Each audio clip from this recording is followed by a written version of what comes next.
Hello' guys, আপোনালোক সকলোকে মোৰ চেনেল ষ্টে হেপি উইথ লাইফষ্টাইললৈ স্বাগতম জনাইছোঁ। আশা কৰোঁ সকলো ভালে আছে। আজিৰ মোৰ ভিডিঅ'ৰ টপিকটো হৈছে মই কেনেকৈ 6 মাহত 15 কেজি ৱেইট লছ কৰিলোঁ। মই সাধাৰণভাৱে ব্যৱহাৰ কৰা ডায়েট প্লেনবোৰ আপোনালোকৰ সৈতে অকণমান হ'লেও শ্বেয়াৰ কৰিব বিচাৰিছোঁ। এইটো হৈছে মোৰ ৰাতিপুৱাৰ মৰ্ণিং ড্ৰিংক। এইটো মই লেমন ৱাটাৰ বুলিও ক'ব পাৰোঁ। সাধাৰণ গৰম পানীত অলপমান নেমু চেপি এই ৰসখিনি খালে আপোনাৰ ৰাতিপুৱা পেটটো খোলোচা হৈ পৰে আৰু ভিটামিন চিও আপোনাৰ স্কিনৰ বাবে বহুত ভাল, যিটো নেমুৰ পৰা পোৱা যায়। তাৰপিছত আমি আহিম ব্ৰেকফাষ্টলৈ। এয়া চাওকচোন, মই কি ধুনীয়াকৈ কাটি লৈছোঁ। গাজৰ, পিঁয়াজ, কেঁচা জলকীয়া, লগতে বিলাহী আৰু বেলেগ আপুনি চব্জি থাকিলেও দিব পাৰে। মোৰ তাত এতিয়া ইমান নাছিল, চ' মই এইকেইটাকে দিছোঁ যিকেইটা মোৰ তাত আছে। আমি এতিয়া বনাম ওটছ।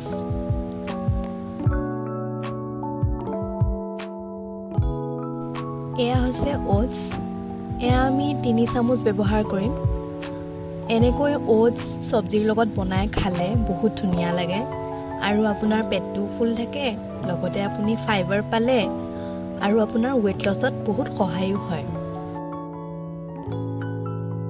আহকচোন চাওঁ এই ৰেচিপিটো কেনেকৈ বনাওঁ।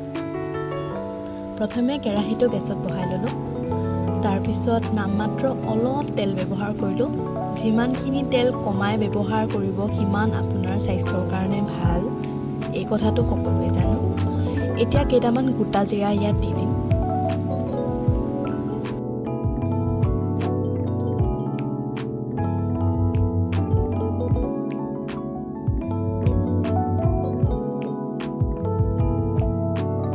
এতিয়া দিম অকণমান হালধিৰ গুড়ি। এয়া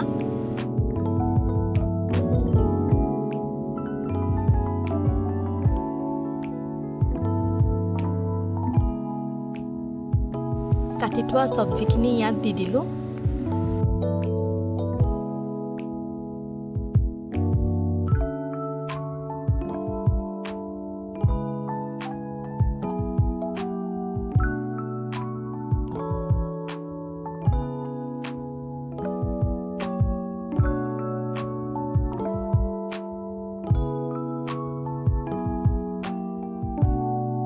সোৱাদ অনুসাৰে নিমখ দিব পাৰে আপুনি, কিন্তু অলপ কমাই খোৱাটোৱে ভাল বুলি কওঁ।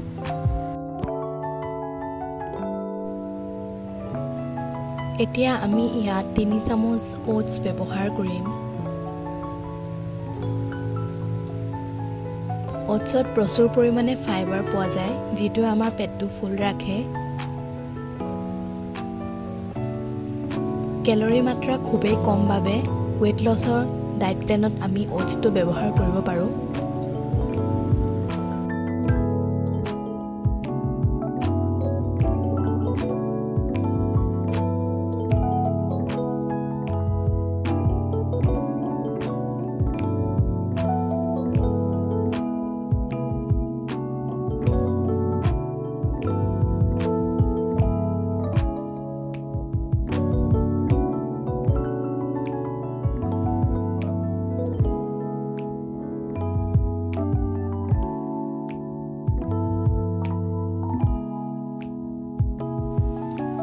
এতিয়া এইখিনি অলপমান লৰাই দিম আমি।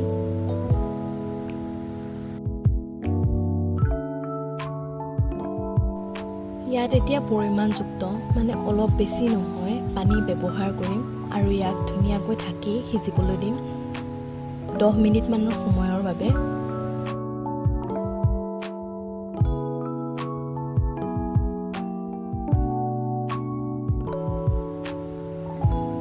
এয়া মায়ে আচাৰ বনাবলৈ জৰা নেমু কাটি আছিল, অকণমান আপোনালোকৰ লগতো শ্বেয়াৰ কৰিলোঁ। ভোট জলকীয়া যে বিহ জলকীয়া, সেইটোৰ লগত এই নেমুৰ আচাৰ আমিও খাই ভাল পাওঁ আৰু মায়ে বৰ ধুনীয়া বনায়। কেতিয়াবা আপোনালোকৰ লগতো শ্বেয়াৰ কৰিম কেনেকৈনো মায়ে আচাৰ বনায়। আচ্ছা, এতিয়া আমাৰ ওটছখিনি হৈ গৈছে। এতিয়া মই ছাৰ্ভ কৰিম বাটিত।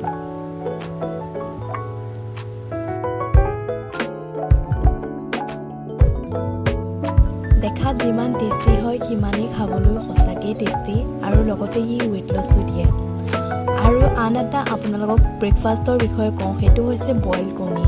2টা বইল কণী খাব, তাত মাত্ৰ 140 কেলৰিজ থাকে সেইটো আমাৰ বডিৰ বাবে সাফিচিয়েন্ট হয় ৰাতিপুৱাৰ বাবে